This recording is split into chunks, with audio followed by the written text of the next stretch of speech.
Hello friends, welcome to my channel Biology with AK. Hello friends. आज हम देखेंगे क्या देखेंगे। क्रेब्स चक्र। जैसे कि आपको वीडियो में दिख रहा होगा, ये जो मैंने क्रेब्स चक्र बनाया हुआ है, इसको मैं आपको अभी समझाने वाली हूँ। ओके, तो अपन स्टार्ट करते हैं। ठीक है, चलो अब स्टार्ट करते हैं अपन। क्रेब्स चक्र क्या होता है? क्रेब्स चक्र को अपन क्या टीसीए साइकिल के नाम से भी जाना जाता है, जानते हैं। जैसे कि वो ग्लाइकोलिसिस चक्र था, वैसे ही अपना ये क्रेब्स चक्र है।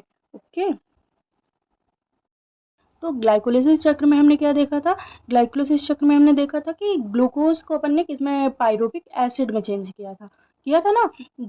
जिसने जिसने भी ग्लाइकोलिसिस साइकिल वाली वीडियो नहीं देखी है, वो प्लीज देख लेना एक बार।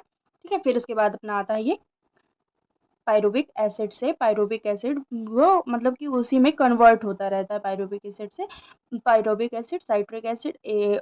तो इसमें क्या होता है देखो, ग्लाइकोलिसिस क्रिया के फलस्वरूप जो पायरुविक एसिड बनता है, उसमें क्या करते हैं अपन, उसमें ऑक्सीजन की उपस्थिति में क्रेब्स चक्र के द्वारा ऑक्सीकृत होता है। जो ग्लाइकोलिसिस में पायरुविक एसिड बनता है वो क्रेब्स चक्र के द्वारा ऑक्सीकृत होता है। इस क्रिया का वर्णन किसने किया था? सर्वप्रथम क्रेब्स ने किया था, इसलिए इसको क्या बोलते हैं? क्रेब्स चक्र बोलते हैं। क्रेब्स साइकिल या टीसीए साइकिल भी अपन बोल देते हैं इसको। फिर साइट्रिक एसिड साइकिल भी कहते हैं इसको, क्योंकि इस क्रिया के फलस्वरूप क्योंकि इस क्रिया के फलस्वरूप क्या होता है? कार्बोक्सिलिक एसिड का निर्माण होता है। क्रेब्स चक्र में सभी क्रियाएं माइटोकॉन्ड्रिया की कृष्टि में संपन्न होती हैं। इसकी क्रेब्स चक्र की जो भी क्रियाएं होती हैं वो माइटोकॉन्ड्रिया की कृष्टि में संपन्न होती हैं। ठीक है, ये अच्छे से दिख रहा होगा आपको अभी, है ना? तो देखो अपन देख लेते हैं इसको क्या है। ठीक है, फर्स्ट क्या होता है? फर्स्ट है पायरुविक एसिड। पायरुविक एसिड को डिहाइड्रोजिनेज एंजाइम की उपस्थिति में हम किस में चेंज करते हैं? किस में चेंज होता है? ये दो चीजों में कन्वर्ट होता है। ठीक है, में फर्स्ट क्या होता है? पायरुविक एसिड से डिहाइड्रोजिनेज एंजाइम की उपस्थिति में NAD से NADH2 बनता है, यानी कि क्या होता है? ऊर्जा हमको प्राप्त होती है। जैसे कि ग्लाइकोलिसिस चक्र में हमने देखा था, NAD मतलब कि NAD मतलब 2 ATP ऊर्जा, है ना? तो 2 ATP ऊर्जा मिलती है इधर पास अपन को। फिर ये के पायरुविक एसिड किसमें चेंज होता है? एसिटाइल कोएंजाइम में चेंज हो जाता है पायरुविक एसिड। अब ये पायरुविक एसिड किसमें चेंज होता है? साइट्रिक एसिड में। साइट्रिक एसिड में कैसे चेंज होता है? सिट्रेट सिंथेटेज एंजाइम की उपस्थिति में ये साइट्रिक एसिड में चेंज हो जाता है। फिर साइट्रिक एसिड एकोनिटेज एंजाइम की उपस्थिति में सिस एकोनिटेज एसिड में कन्वर्ट हो जाता है। फिर सिस एकोनिटेज एसिड क्या करता है? एकोनिटेज एकोनिटेज मतलब दो जगह पे एकोनिटेज एंजाइम का यूज किया हुआ है, तो दो जगह पे एकोनिटेज एकोनिटेज, ये आपको याद करने में आसानी रहेगी। ठीक है, तो एकोनिटेज एंजाइम की उपस्थिति में क्या होता है? आइसोसिट्रिक एसिड में कन्वर्ट हो जाता है। ये इसकी फोर्थ स्टेप होती है। ठीक है,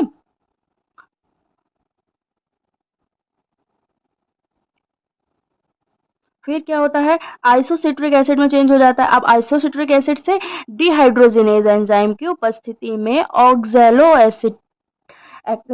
ऑक्सैलो सक्सिनिक एसिड में कन्वर्ट हो जाता है। यहाँ पास NAD से NADH2 बनता है। इनका अपन को मोस्टली ध्यान रखना है। ठीक है, NAD से NADH2। अब इसमें अगर NAD से NADH2 बनता है तो क्या होता है? ऊर्जा मिलती है हमको। ठीक है,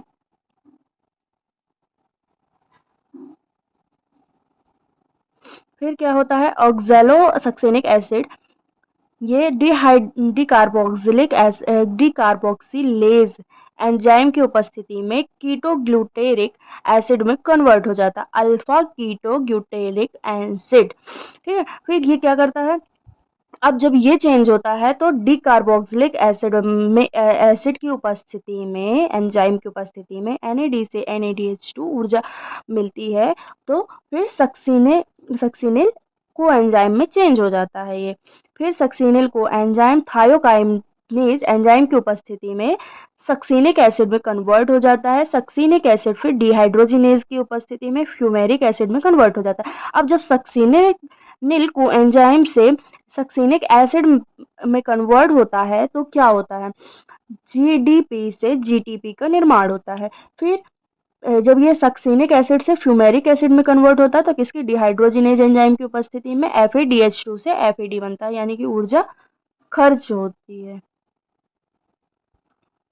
फिर मैलिक एसिड, मैलिक एसिड किस, फ्यूमेरिक एसिड से फ्यूमेरेज एंजाइम की उपस्थिति में मैलिक एसिड में कन्वर्ट होता है। फिर मैलिक एसिड डिहाइड्रोजिनेज एंजाइम की उपस्थिति में NAD से NADH2 ऊर्जा मिलती है और किसमें कन्वर्ट होता है, OAA, ऑक्सैलो एसिटिक एसिड। ठीक है, ऑक्सैलो एसिटिक एसिड फिर इसमें कन्वर्ट हो जाता है एसिटाइल कोएंजाइम में। अब ये क्रिया फिर दोबारा फिर ऐसे चलती रहती है। ठीक है, ये ऑक्सीकृत होता रहता है। ठीक है, अब इसमें देख लो कौन कौन से एंजाइम की उपस्थिति है, डिहाइड्रोजिनेज, सिंथेटेज, एकोनिटेज 2 बार यूज हुआ है, और डिहाइड्रोजिनेज और डिहाइड्रोजिनेज 3 बार, 4 बार, 4 बार डिहाइड्रोजिनेज।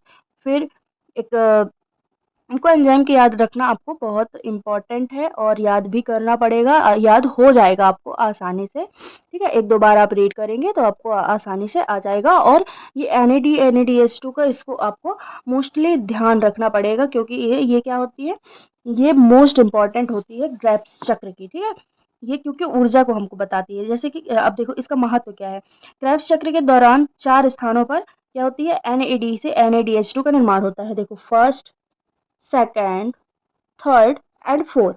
ठीक है, 4 जगह पे NAD से NADH2 का निर्माण होता है। एक एक जगह पे क्या होता है, GDP से JTP का निर्माण होता है, और एक जगह पे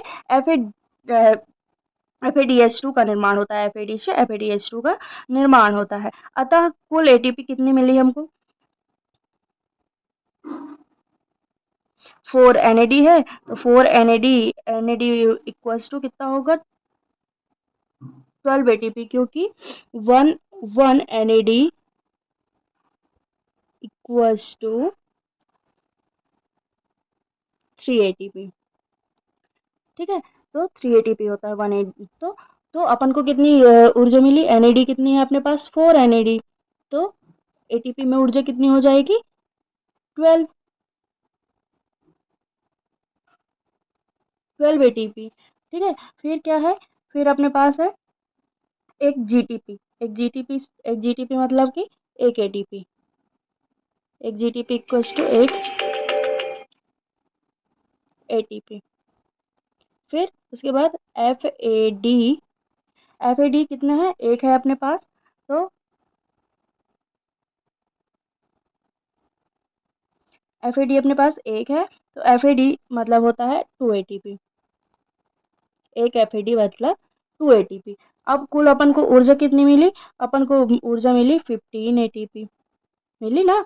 तो अतः क्रेब्स चक्र के दौरान क्या होता है, पायरुविक एसिड के एक अणु के अपघटन से 15 ATP का लाभ होता है। पायरुविक एसिड जब एक बार ये चक्र चलता है तो कितने, 15 ATP का अपन को लाभ होता है, मतलब कि प्रॉफिट होता है। पायरुविक अम्ल के दो अणुओं का विघटन होता है, जिससे क्रेब्स चक्र के दौरान जब पायरुविक एसिड के दो अणुओं का विघटन होता है, एक एक अणु का हुआ तो 15 ATP, और जब दो अणुओं का विघटन होता है तो 30 ATP का शुद्ध लाभ होता है अपन को। ठीक है, ये हमारा क्रेब्स चक्र, इसको आप एक बार बना के समझ लो, आ जाएगा आपको। ठीक है, और GTP का फुल फॉर्म होता है गोने गोनेडिन ट्राइफॉस्फेट, ग्लोडिन ट्राइफॉस्फेट। Okay, and subscribe. और जिस टॉपिक पे आपको वीडियो चाहिए प्लीज़ कमेंट बॉक्स में कमेंट करिए। ओके।